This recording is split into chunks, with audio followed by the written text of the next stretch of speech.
I am sitting in a 2016 Ford Mustang white standard transmission 5.0. I love this car. It is my dream car, and I want her to come home with me.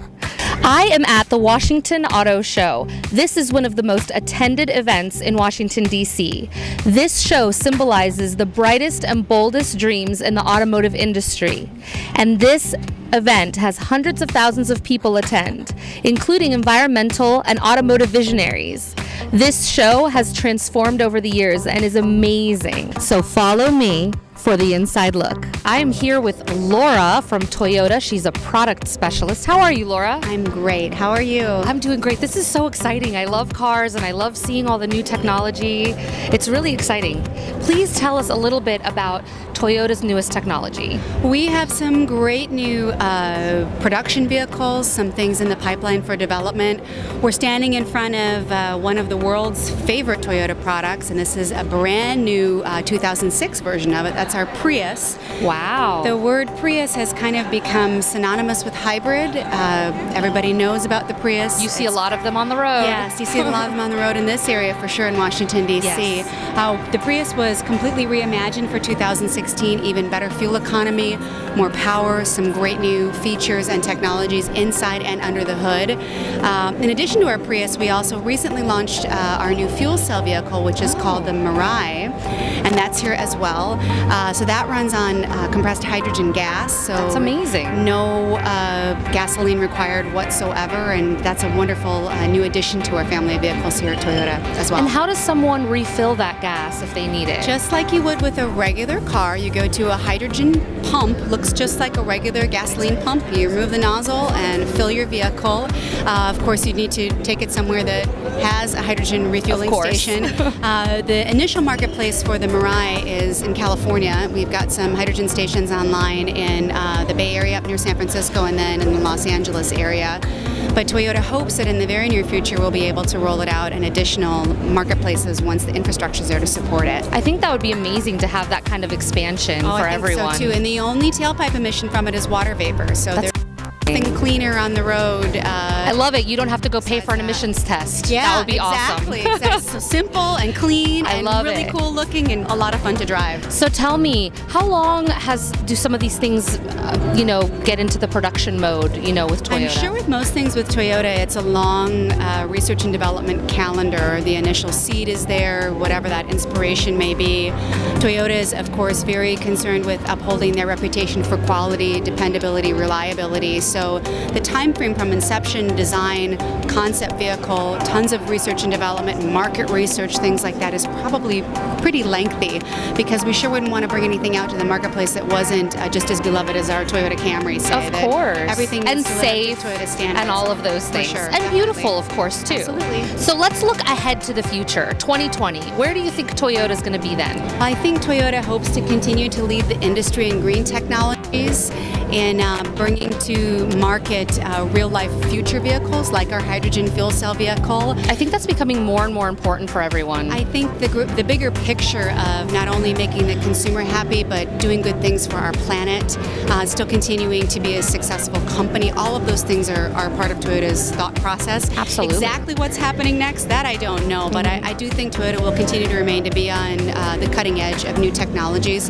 things that are good for the consumer and good for the world as well. Well, I know that I speak for everyone when I say we look forward to seeing what amazing things are going to come down the pipeline. Now, difficult question. Yes. What is your favorite car? My favorite car is the Toyota Prius right here behind us.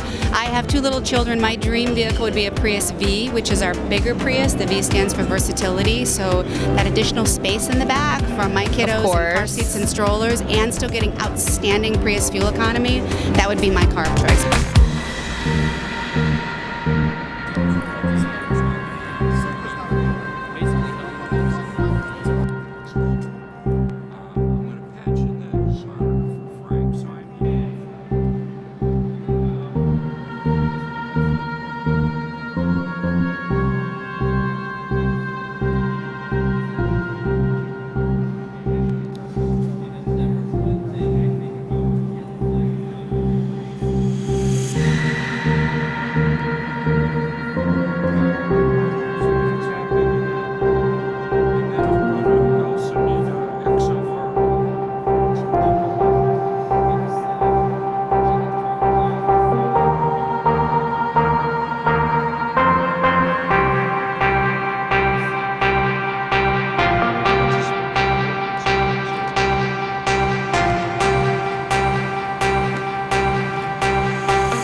did it take Chevrolet to develop the technology for the Bolt?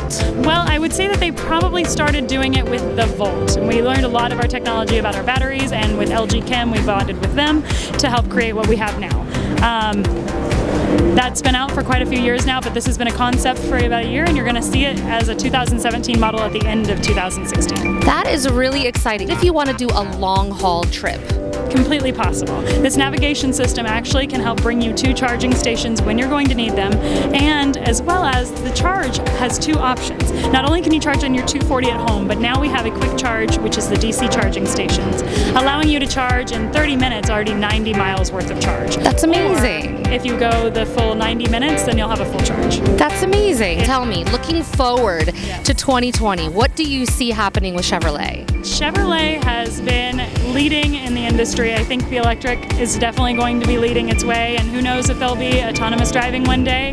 And I know that we just bonded with Lyft, and we're really excited about that too. So that's really neat. Those two things bonded together will bring us further into the future of, all electric and all controlled cars. That will be really exciting. I have to tell you, I really love driving, so I don't know how excited I am about self-driving cars, but I think the technology is really interesting. The assistance would be nice on the occasions when we need it. Absolutely, if you need a little nap, right?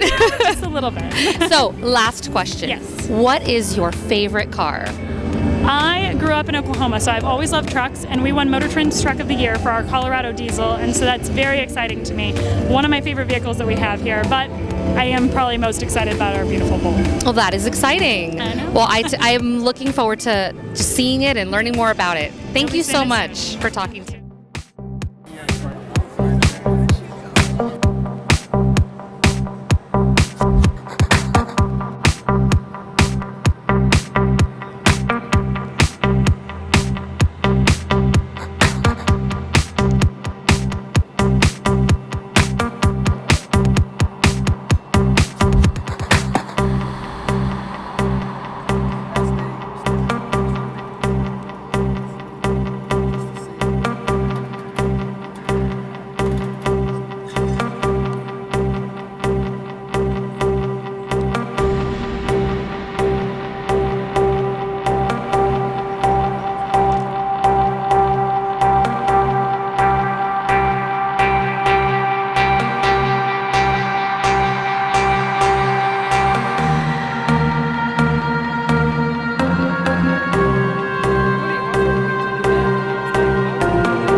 How the auto show has helped the auto industry?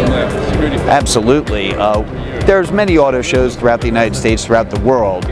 What makes ours unique and special is we're the public policy auto show. Why? Because we have Congress right here, as well as the regulatory agencies.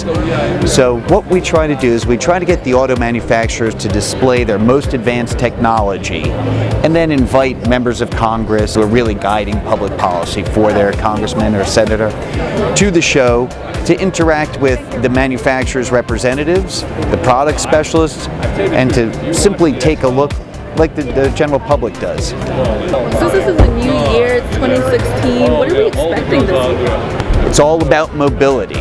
Okay. So recently, I don't know if you're aware, this Ford Motor Company made a statement that they no longer consider themselves an auto manufacturer, they are a mobility company. What does that mean? With the advent of the idea of driverless cars, semi-autonomous cars, connected cars, vehicle-to-vehicle and vehicle-to-infrastructure technology, or connected cars, you're really in a rolling computer. And that's where this is going to go over the next 10 to 15 years. So Washington, D.C. has never been more integral to auto manufacturing than today. This town decides what these manufacturers can make and put on our streets. So if the regulatory agencies and the Congress aren't comfortable with what the manufacturers would like to put on our streets, then we have a problem. An example of that would be cybersecurity, right? Nobody wants to be hacked into and lose control of their own vehicle, so we need to address issues like that. But the promise of this technology is truly incredible. Reduction in accidents, reduction in carbon emissions. There's all sorts of benefits. Congestion within a city might be a thing of the past. And there's been a bit of competition this weekend. Can you tell us more about the hands-on experience and what that is? Absolutely. Hyundai Motor Company is very generous. They sponsored the hands-on contest and they put up a vehicle. We took in 9 contestants out of a field of 300, and they get to place their hand or a body part of any kind on the vehicle, and they must maintain contact with it. If they fall off for any reason, they are out of the contest. So we've started with 9, we're down to 5, and they have to remain on the car through noon Sunday. This began 2 days ago. Oh, good. You're going shopping. They sleep here, they eat here, they do everything here. So it's always a lot of fun. But to end on a fun note, what is your favorite car? I get this question a lot, and I never answer it because I like my job. We have over 700 cars here from 40 manufacturers, but I will say, if I could, maybe a Ferrari. Just sneak that in there. Thank you so much for your interview. Thank you.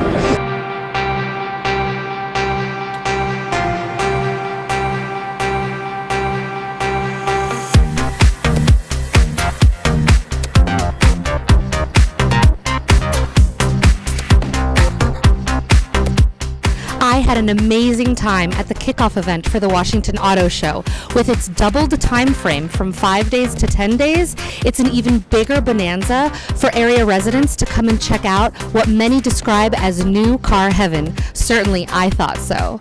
So, take advantage, look at all of the shows touring in the U.S., and find us online and in social media. I'm your host, Sabrina Campbell, giving you the inside look you crave.